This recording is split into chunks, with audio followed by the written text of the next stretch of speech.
Howdy folks, Troy with V-Twins to V8s coming on today to show you how to center your bell housing so your transmission shifts like butter and lasts forever. So let's check it out.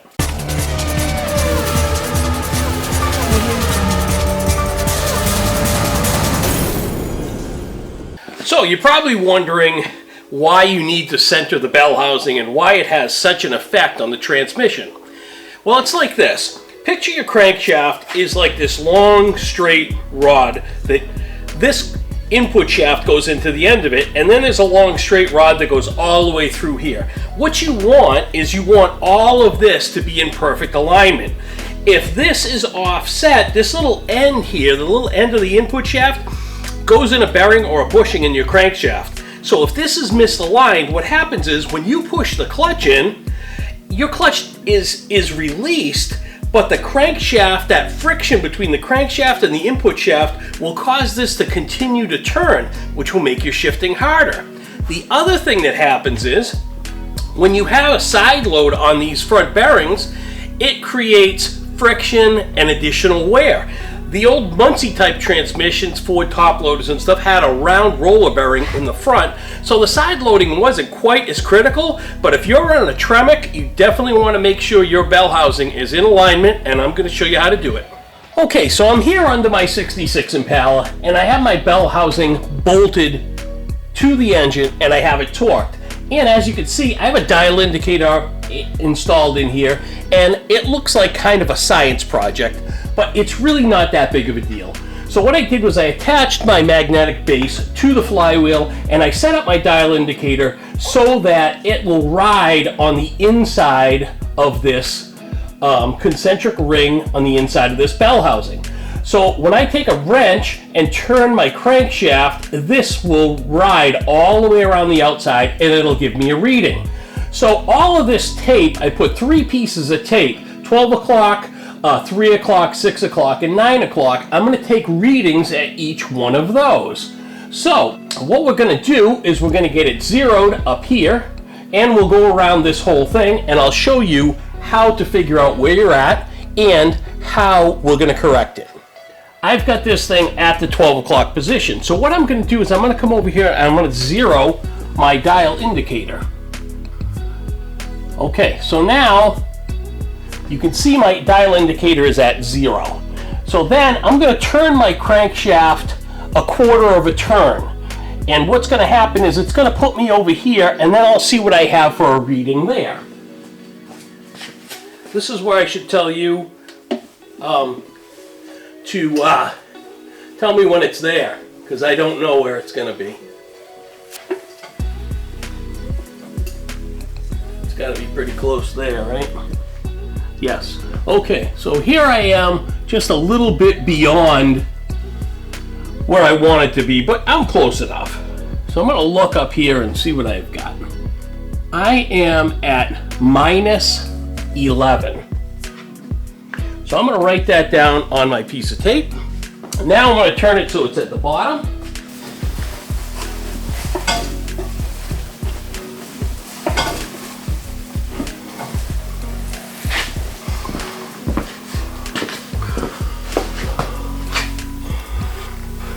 Now here I'm at minus 15. Now I'm going to turn it to the next spot.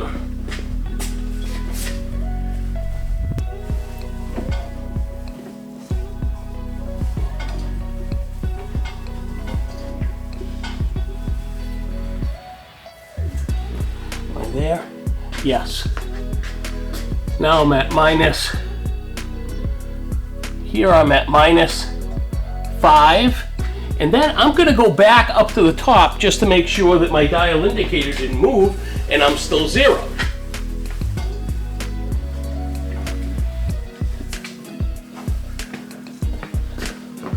I gotta keep going.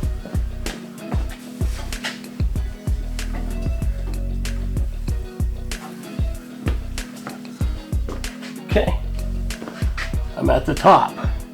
All right, so actually, I am at minus 1. So now we have to figure out what we need to do.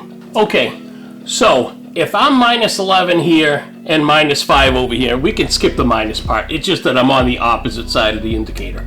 I would take my 5 from 11. That makes me 6 thousandths this way. Okay, so that's no problem. That's in spec for me. I just don't want to be much more than probably 8 to 10 thousandths. The problem now I have is, down here I'm at 15, and up here I'm at 1. That makes me 14 out. Okay, so what I need to do is I need to get my bell housing to go up by 7 thousandths. So how am I going to do that? I'm going to show you. Okay, so to center our bell housing sits on some dowel pins, and that's what centers it to the engine. So what I'm going to do is I'm going to remove my dowel pins, and I am going to use these offset dowel pins that I got from the folks at Lakewood. These happen to have a 7 thousandths offset, and not by accident either. I ordered them because I knew I was 7 thousandths out. So what we're going to do is we're going to take the bell housing off. Obviously the dial indicator will come out of the way too, and we are going to remove the dowel pins in the engine with this sexy dowel pin puller set that I got from Calvan from Summit, and we're going to pop those pins out. We're going to put these pins in. We're going to offset that bell housing up 7 thousandths, and we should be nice and, you know, around 7 thousandths centered on that bell housing. So let's get to work. Okay, so this is going to fit on these dowel pins pretty tightly. So I got all my bolts off. I kind of pre-wiggled it a little bit on both sides. I got a little pry bar to pull it off of the pins. And you want to be ready if you have this type of bell housing, because I'm going to tell you right now, it's heavy. And there we go, we're off. Okay, so now you can see these are our dowel pins here. We're going to work on removing those, and then we'll put our offset pins in. Okay, so taking the dowel out turned into be a nuclear event. I ended up taking the flywheel off, the backing plate off, took the starter out, and I drove the dowel out with a drift.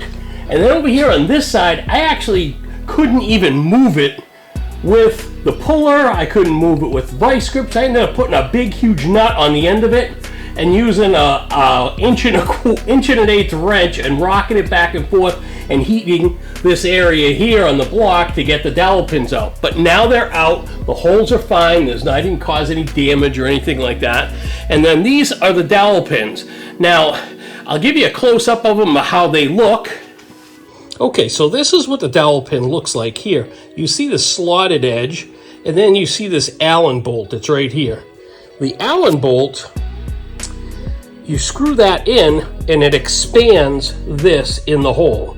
So what we do first is we install it, and then you'll notice that there's a couple of slotted sides. You put a wrench on that, and you turn this, and this has an offset to it. So as you turn it, it's going to move the bell housing. So I'm going to put these two in there without really tightening this, just kind of get them tapped in there. I'll get my backing plate up there and my flywheel on and stuff, and we'll get it set up. Okay, so I'll put my other one in over here. We'll get a little something to tap that in with.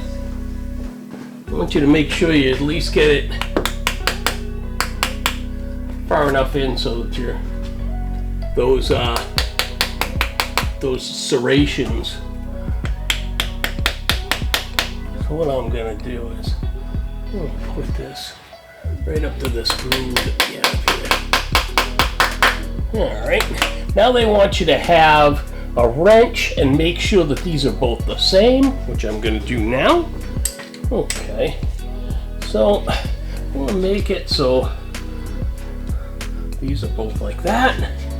Okay, now I'm going to clean up my backing plate. I'm going to put my backing plate on, and I'm going to put my flywheel back on and get that all torqued down, and then that shit'll be done.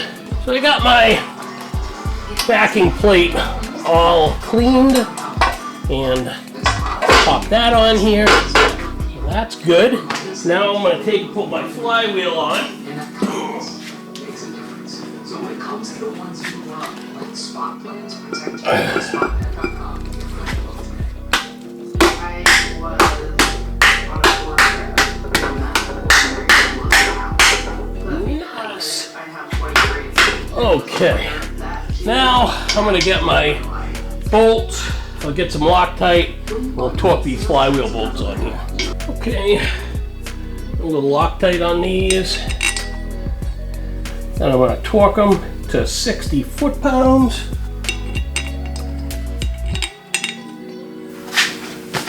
All right. Torque these in a crisscross pattern.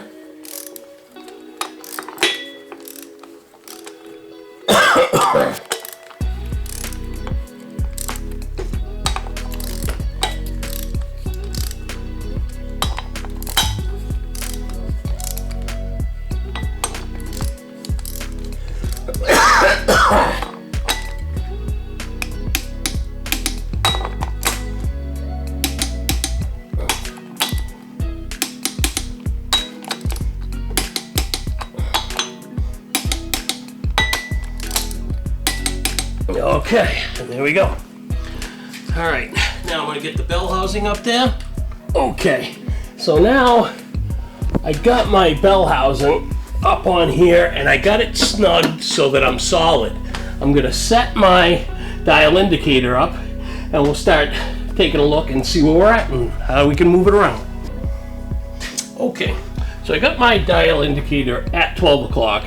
I have my dial indicator zeroed. I'm going to turn it a quarter of a turn and then take the next reading.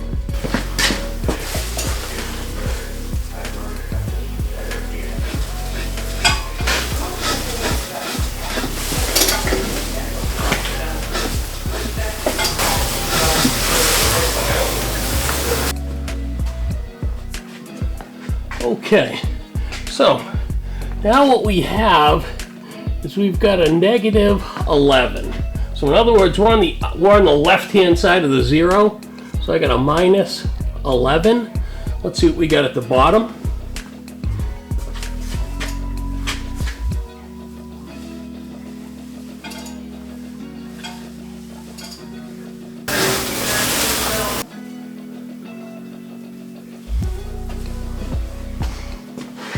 That's close. All right, so here I've got a minus 18.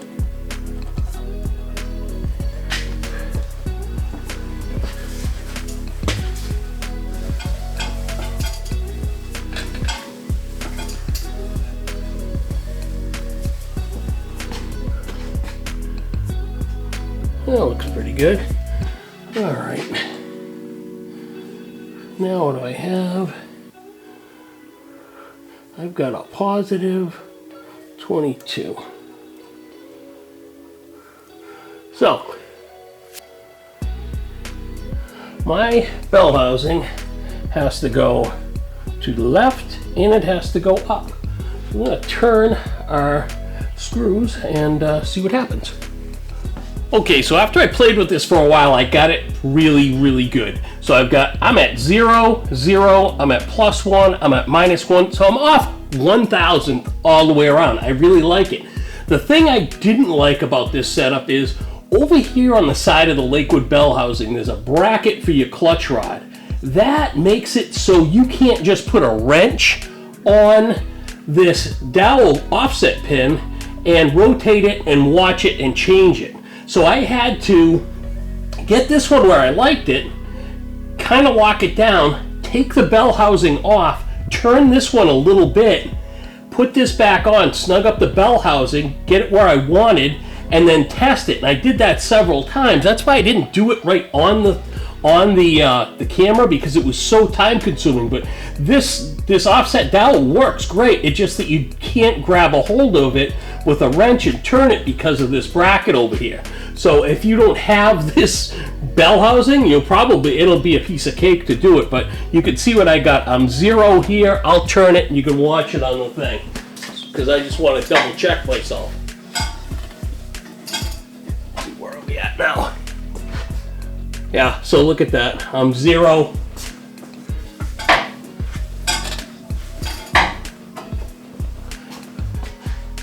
And I'm 0.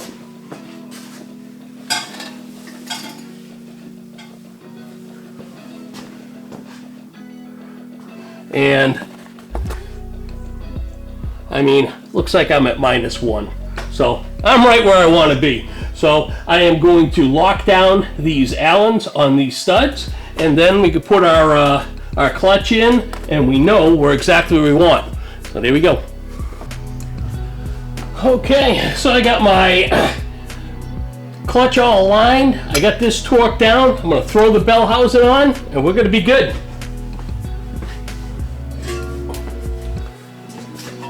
Throw the bell housing on is a bit of a misnomer.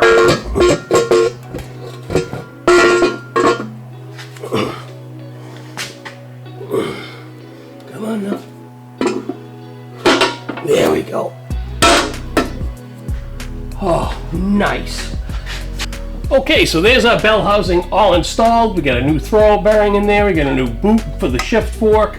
Our inspection plates all bolted up, and we're good to go. Now this bell housing is at 1/1000th of runout all the way around. So if we want, we could drop a Tremec in here and it would shift like butter.